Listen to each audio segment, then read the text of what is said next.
Audio on demand from Vision Christian Media. Foundations. But another parallel between Joseph and David was that they were both aged 30. That was actually, I had read that, but it didn't just didn't gel with me. So they were both aged 30 when they came to positions of honour. Foundations. Understanding the Jewish foundations of our Christian faith. With Robbo Robinson and Mandy Warby. In our last program, we began looking at the parallels between the lives of Joseph, the son of Jacob, and David, king of Israel. The Jewish people, as we've already discussed, have identified two messiahs in the prophecies of the Bible. Mashiach ben Yosef, a suffering messiah who is like Joseph, or the other possibility is Mashiach ben David, King David, who was a mighty warrior for his people. Why is it that rabbis use the character traits of these two specific legends of Jewish antiquity? Because they not only mirror each other, strange enough, but they mirror prophetically the life of Jesus. This is even at the fact that the rabbis don't believe in Jesus at all.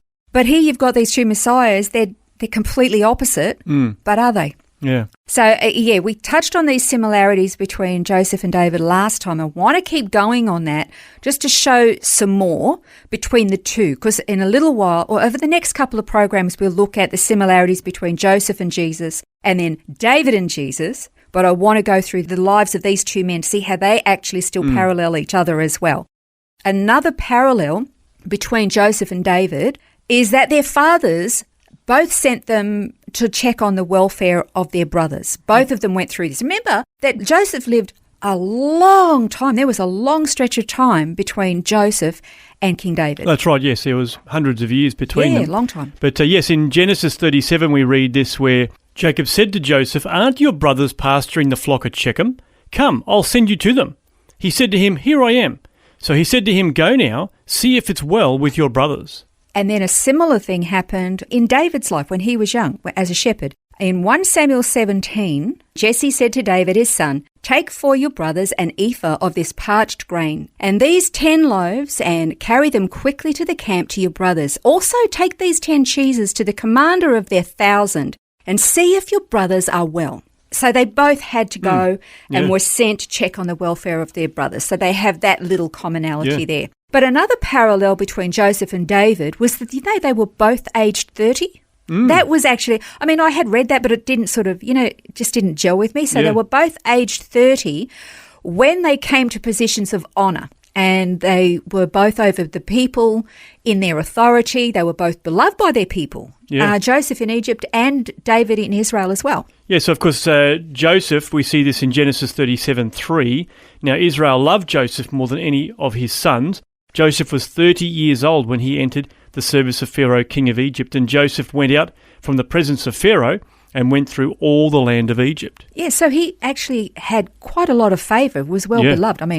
Who wouldn't? He did them a favour, he kept them alive. That's right. Okay, the same thing happened with David in 1 Samuel 18 and 2 Samuel 5:4. It says, Saul removed him from his presence and made him a commander of 1,000.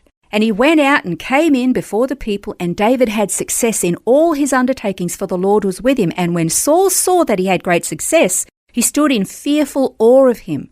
And also, but all Israel and Judah loved David, for he went out and came in before them. David was 30 years old when he began his reign.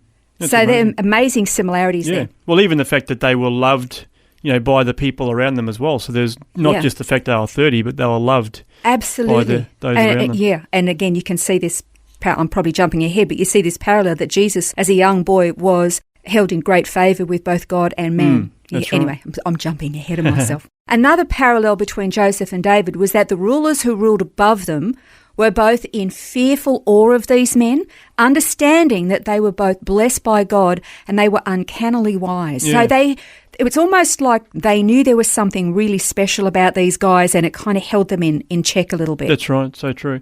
Well, that's Genesis 39, verse 3, and 41:33 describes Joseph in this way. It says, his master saw that the Lord was with him. Now, therefore, let Pharaoh select a discerning and wise man and set him over the land of Egypt. And, of course, that individual was Joseph. Yeah, exactly. And then in David's case, you see in 1 Samuel 16 and also 1 Samuel 18, David is described like this. a man of valour, a man of war, prudent or wise in speech, and a man of good presence, and the Lord was with him. And it also says that Saul was afraid of David because the Lord was with him. Yeah. So you kind of have to wonder why Saul went out of his way to try to kill him. Yeah. I guess he kind of started to go a bit nuts, Yeah, well, it was didn't almost just like a jealousy, wasn't it? It was. It just ate away at him. Incredible.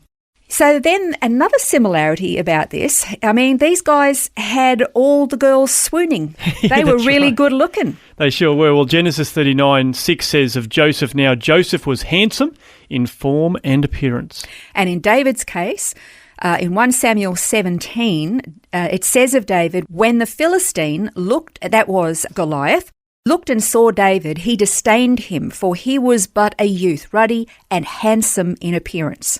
So another parallel that we can look at between both Joseph and David was that they were both tempted with sexual sin with married women. Now, Joseph resisted and defeated the temptation, and as we've talked about before, David completely lost the plot and succumbed to it. Yeah. Well, we see the first example in Genesis 39 with Joseph, and it says, now Joseph was handsome in form and appearance. We just read that in verse 6. But then he goes on to say, after a time his master's wife cast her eye on Joseph and said, lie with me.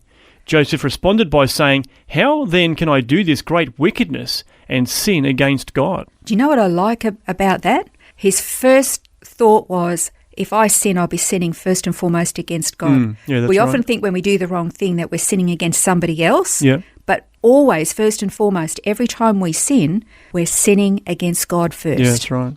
And then in David's case, David, in 2 Samuel 11 and 2 Samuel 4 describes David's situation like this. David saw from the roof a woman bathing, and the woman was very beautiful. So David sent messengers and took her, and she came to him, and he lay with her.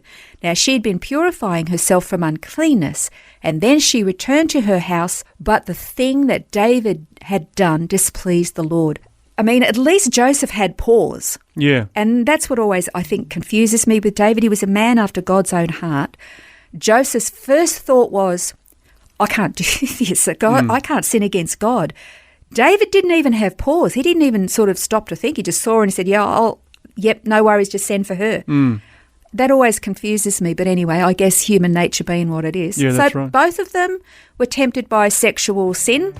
One succumbed, the other did not. So that's another comparison between the two. And just one of a number that we've been able to see today. So next time we'll look at the parallels between Jesus and Joseph, the forerunner of Mashiach. That's next time on Foundation. This has been Foundations, a look at the Jewish foundations of our Christian faith. For study notes, resources and more, see vision.org.au/foundations.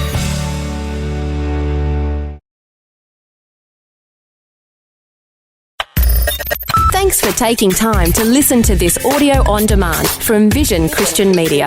To find out more about us, go to vision.org.au.